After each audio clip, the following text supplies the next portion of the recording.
Hello everyone, I am Dr. Tejaswini, fertility consultant, 49 Fertility Center, Secunderabad. So ఇవాళ నేను మీకు PCOS సమస్యతో బాధపడుతున్న వాళ్ళలో మోస్ట్ కామన్ సిమ్టమ్స్ ఏముంటాయి అనేది మనము చూద్దాం అన్నమాట. సో ఎలాంటి కండిషన్స్లో మనము PCOS అనేది ఉందా అనేది చూసుకోవాల్సిన అవసరం ఉంటుంది. అండ్ స్పెషలీ ఎలాంటి సిమ్టమ్స్ ఉన్నప్పుడు మనము ప్రెగ్నెన్సీ ప్లాన్ చేస్తున్నప్పుడు PCOS ఉండొచ్చా అనేది రూల్ అవుట్ చేసుకోవాల్సిన ఇంపార్టెన్స్ ఉంది అనేది చూద్దాం అన్నమాట. సో ఆడవాళ్ళలో మనము ఇవాళ రేపు చాలా కామన్గా వింటున్న సమస్య ఇర్రెగ్యులర్ పీరియడ్స్.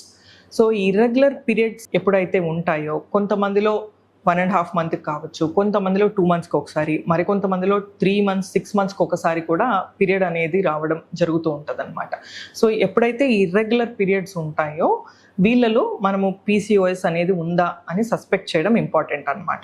దీంతో పాటు కొంతమంది ఆడవాళ్ళలో ఈ అవాంఛిత రోమాలు అనే సమస్య అంటే హిర్సుటిజం ఫేస్ మీద కావచ్చు, చీక్స్ మీద, చిన్ మీద ఆర్ అప్పర్ లిప్ మీద ఇట్లా అన్వాంటెడ్ హెయిర్ ఎప్పుడైతే గ్రో అవుతుందో సో ఇలాంటి కండిషన్స్లో మనం PCOS సస్పెక్ట్ చేయొచ్చు అనమాట. అండ్ దీంతో పాటు కొంతమంది ఆడవాళ్ళలో and male pattern of hair loss అనేది ఉండడం జరుగుతూ ఉంటుంది అనమాట. అంటే హెయిర్ లైన్ రిసీడ్ అవ్వడము, వెనక్కి వెళ్ళడము, ఇట్లాంటి టైప్ ఆఫ్ హెయిర్ ఫాల్ ఉన్నప్పుడు కూడా మనము ఇర్రెగ్యులర్ సైకిల్స్తో పాటు ఇలాంటి సిమ్టమ్స్ ఉన్నాయి అన్నట్టంటే వీళ్ళలో PCOS ఉందా అనేది మనము చూసుకోవడం ఇంపార్టెంట్ అనమాట. సో ఎప్పుడైతే ఇలాంటి సిమ్టమ్స్తో మనకు ఒక కపుల్ ప్రజెంట్ అవుతారో సో వాళ్ళలో మనము ఆడవాళ్ళలో PCOS ఉందా అనేది చూసుకోవడం ఇంపార్టెంట్. సో ఎలా మనము కన్ఫర్మ్ చేసుకోవచ్చు ఉందా లేదా అన్నట్టు మనం గమనించినట్టయితే వీళ్ళలో మనకి ఎప్పుడైతే ఏదన్నా ఒక సిమ్టమ్ ఉంది అని మనము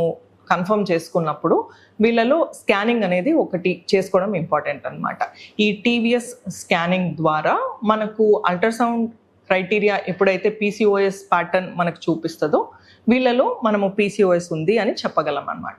సో ఈ PCOS సమస్యను మనము అర్లీగా డయాగ్నోస్ చేయడము ఎందుకు ఇంపార్టెంట్ అని గమనించినట్టయితే ఈ PCOS సమస్యతో బాధపడుతున్న వాళ్ళలో ఇర్రెగ్యులర్ పీరియడ్స్ ఎంత కామనో, ఇర్రెగ్యులర్ పీరియడ్స్ ఉండడానికి మనం రీజన్ ఏంటి PCOS వాళ్ళలో అని తీసుకున్నట్టయితే వీళ్ళలో ఫాలికల్ అనేది పెరిగి అది రప్చర్ అయ్యి ఎగ్ రిలీజ్ అవ్వదన్నమాట.